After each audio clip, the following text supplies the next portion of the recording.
Your Majesty, wake up! I wouldn't want to disturb you for all the world, but you have a visitor. Indeed, this must be a matter of unusual importance. Why else would someone apply siege engines to knock upon the castle gates?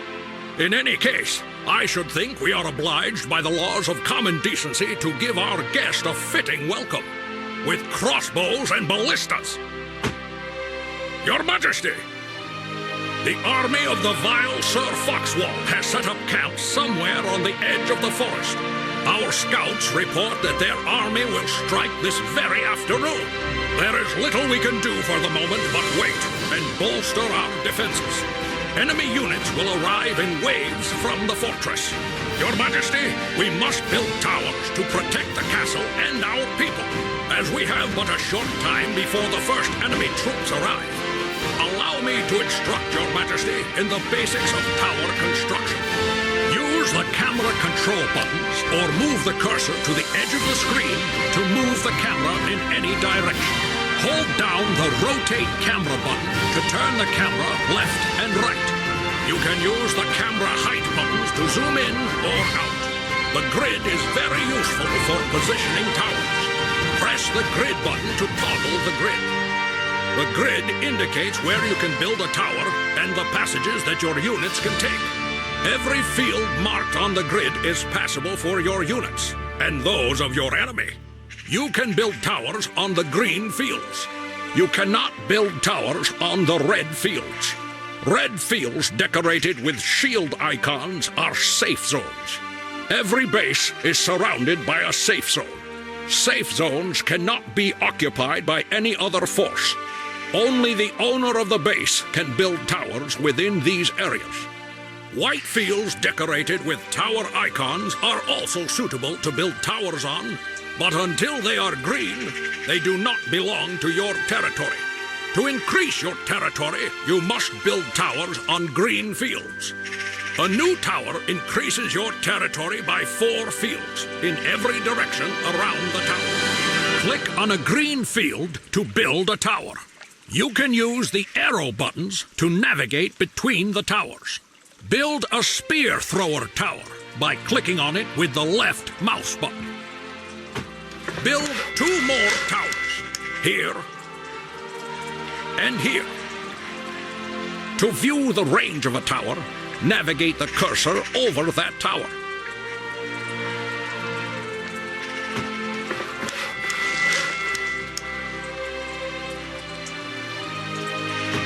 Excellent! Naturally, nothing of value is without cost. Every tower requires gold. Its value can be seen in the tower menu under the tower. Its cost is deducted from the royal treasury when the tower is built. Your coffers are constantly replenished until the treasury reaches its maximum. Alas, this is a rather slow process. There is also a much more effective way to collect money: destroying enemy soldiers. Every vanquished enemy increases your current wealth by an amount depending on the strength of the unit. Look, Your Majesty, an enemy force is heading our way.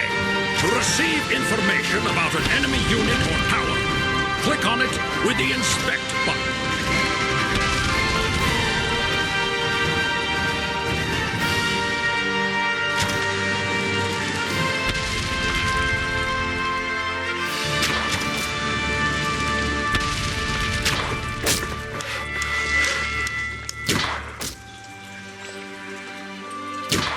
Outstanding! Your Majesty, all you must do is hold out until our armies are ready to launch a counterattack. Build towers as you see fit and protect the royal castle for 2 minutes. Press the fast forward button to accelerate time. On every level, there is a limit to the number of towers we can construct.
Majesty. Our armies are ready for the counterattack. To destroy the enemy base, we must take it with our soldiers. Our troops can only move across the fields indicated by the grid, and will travel along the shortest route towards the enemy castle. They cannot pass through towers, so they shall have to go around them. You must create a wave of soldiers and send them forth to take the enemy castle. You can place any available unit in a wave in any order you choose.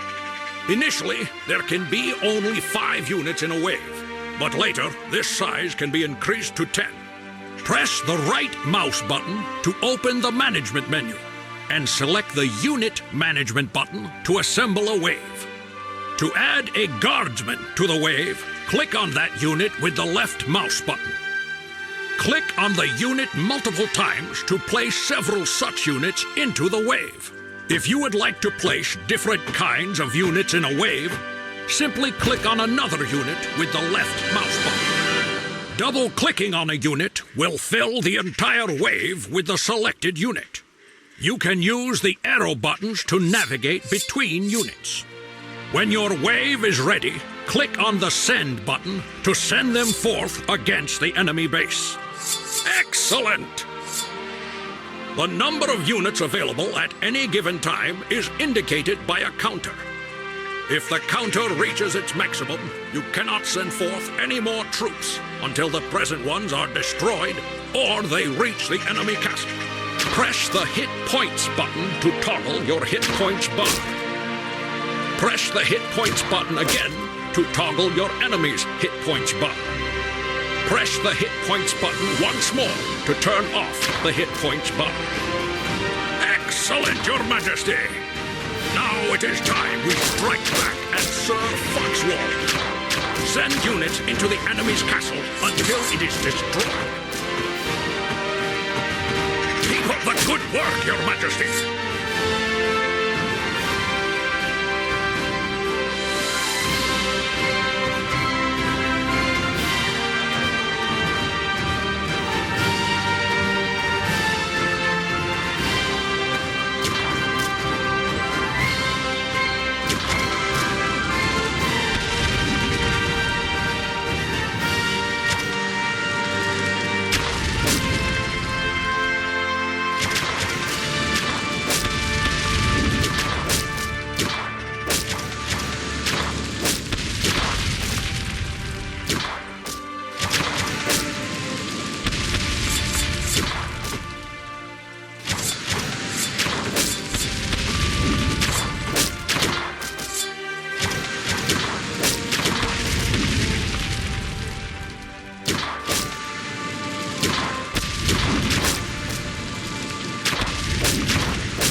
walls are already crumbling around him.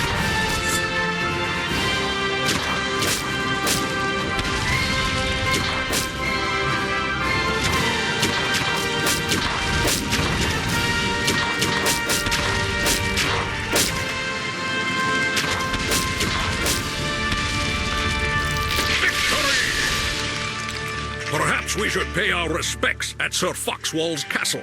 Don't you think, my lord? Since he sent us such a fine array of guests, it is only fitting that we return the favor.